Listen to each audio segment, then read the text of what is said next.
মশলা বেগুন করার জন্য গরম তেলে প্রথমে বেগুনগুলো ছেড়ে দিতে হবে।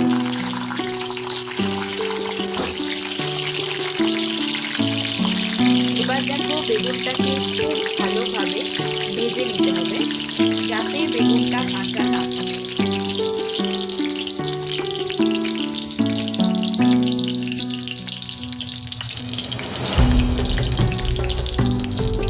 এবার খুন্তি দিয়ে এপিট ওপিট নাড়িয়ে নিতে হবে। গ্যাসটা বাড়িয়ে দিলেও ভালো হয়, তাহলে তাড়াতাড়ি হয়ে যায়। কমিয়ে বাড়িয়ে করতে হবে। এবার দেখে নাও, এই 4টে জিনিসের পেস্ট করতে হবে। বাদামগুলো প্রথমে শুকনো কড়ায় নেড়ে নিতে হবে, সাথে কাঁচা লঙ্কা, রসুন আর আদা, এই 4টে জিনিস মিক্সারে পেস্ট করে নিতে হবে মশলাটা তৈরির জন্য।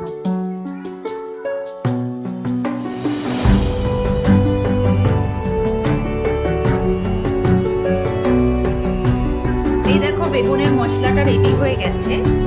এবার বেগুনটা আগে আমি 4 ভাগ করে রং করে কেটে নিয়েছিলাম, মানে 2 ভাগ করে। তো আস্তে আস্তে মশলাটা ঢুকিয়ে নিতে হবে, পুরো মশলাটা ভরবো না, ঠিক আছে? একটু মশলা রেখে দেবো, সেটা তেলে করবো। আবার এরকম একটা একটা বেগুন সুন্দরভাবে খুলে নেব, আর তারপর মশলাটা ভালো করে ঢুকিয়ে রেখে দিতে হবে, ঠিক আছে?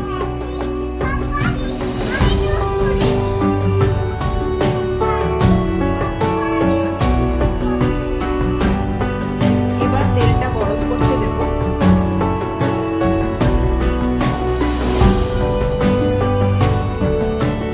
দেখো তেলটা গরম হয়ে গেছে। তেলটা গরম হয়ে গেলে প্রথমে জিরে ছেড়ে দেবো তেলটা।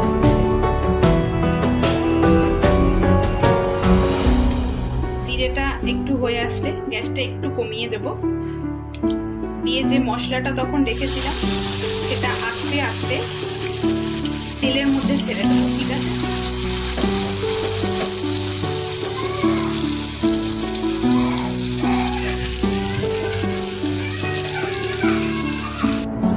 এবার মশলাটা ভালো করে নাড়তে চাড়তে হবে। মশলাটা তৈরি করার সময় একটা জিনিস বলতে স্কিপ করে গেছি তোমাদের। মশলাটার মধ্যে আমি ধনে গুঁড়ো, গরম মশলা গুঁড়ো, লঙ্কা গুঁড়ো আর হলুদ গুঁড়ো অ্যাড করেছি। দিয়ে মশলাটা ভালো করে কষতে হবে যতক্ষণ না তেল বেরিয়ে আসে কড়াই থেকে, ঠিক আছে?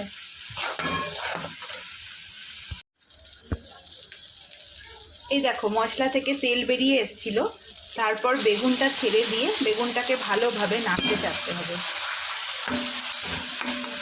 তারপর তার মধ্যে নুন অ্যাড করে দিতে হবে, আর অ্যাড করতে হবে একটুখানি ধনে পাতা, ঠিক আছে? দিয়ে ভালো করে বেগুনটাকে আর একটু নাড়িয়ে চাড়িয়ে নিতে হবে।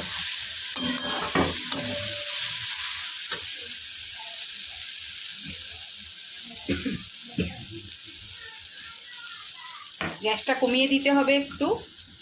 এবার তার মধ্যে একটু জল অ্যাড করে দিতে হবে। খুব বেশি জল দেবে না, একটু একটু করে দিতে হবে পরিমাণ মতো।